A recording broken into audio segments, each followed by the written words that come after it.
আল্লাহ পাক ডাকতেছে, ও মুসা ভয় পাইও না, আমি আল্লাহ তোমার সঙ্গে আছি। কে আছে সঙ্গে? জোরে বলেন কে? মাল্লাহুল মাওলা ফালাহুল কুল।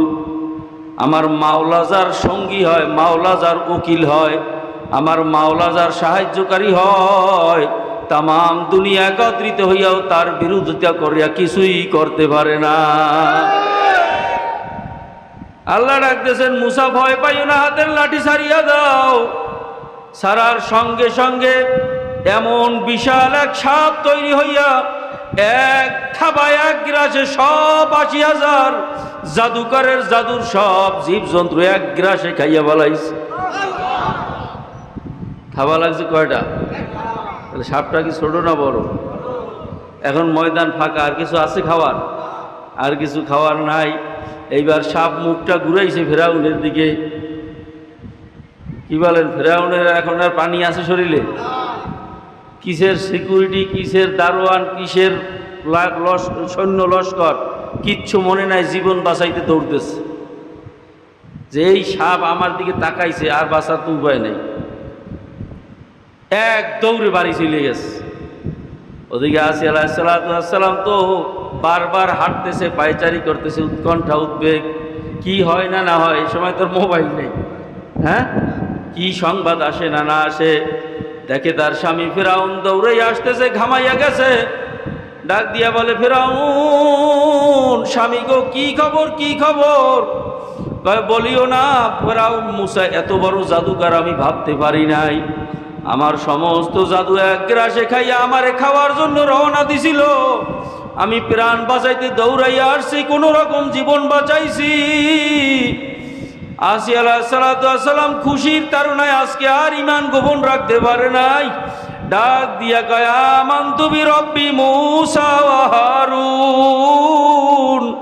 ও আমার স্বামী গো, আজকে তো প্রমাণ হইয়া গেছে কোনটা সত্য কোনটা মিথ্যা। আমি ঘোষণা দিলাম, আমি মূসা আর হারুনের রবকে রব মানিয়া নিলাম। কি গান, কাটা গায়ে নুনের সিটে লাগছে কি লাগে নাই? গরম তেলে পানি পড়ছে না? ফিরাউন তো রাগে অগ্নিশর্মা হয়ে গেছে। বলে কি, এক তোর ময়দানের অপমান, আবার ঘরে এসে আর এক জ্বালা।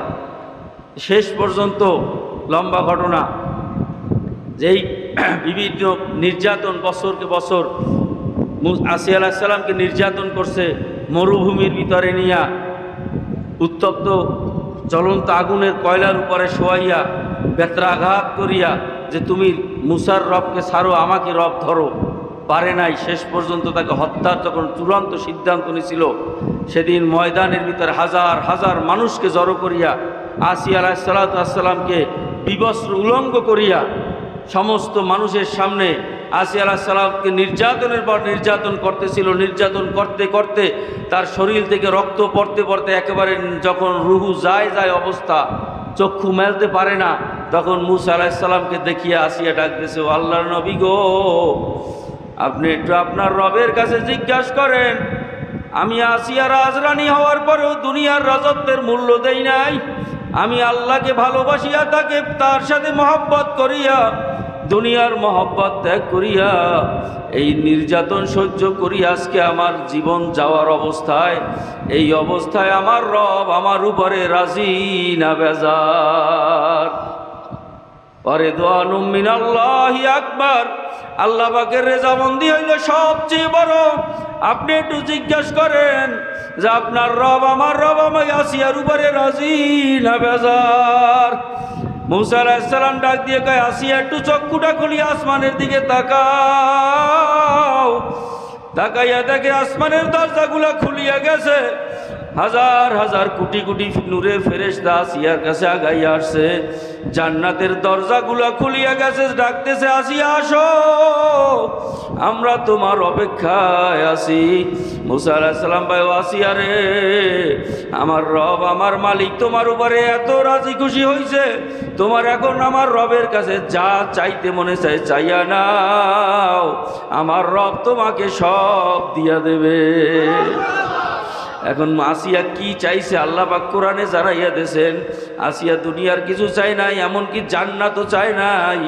আসিয়া চায় রব্বি ইবনিলি ইনদাকা বাইতান ফিল জান্নাহ ওয়া নাজ্জিনি মিন ফিরাউনা ওয়া আমালিহি ওয়া নাজ্জিনি মিনাল কওমিজ জালিমিন। মাবুদ গো, আমি দুনিয়া চাই না, জান্নাতও চাই না, জাহান্নামও চাই না, আমি চাই তোমার নিকটে, তোমার কাছে আমার জন্য ছোট্ট একটা ঘর বানাইয়া দেবা। ওই ঘরটার ভিতরে বৈশা আমি আসিয়া তোমার কুদরতি চেহারার দিকে চাইয়া থাকো।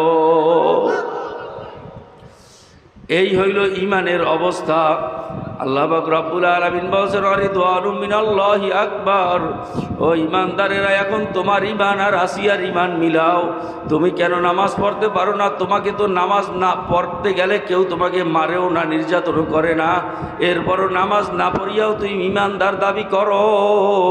তুমি বা কেমন ইমানদার, আর আমার আসিয়া কেমন ইমানদার? কি মিলান লাগবে কি লাগবে না? আল্লাহ আমাদেরকে সঠিক বুঝ দান করে, জোরে বলেন আমিন। ওয়া মা আলাইনা ইল্লাল বালাগ।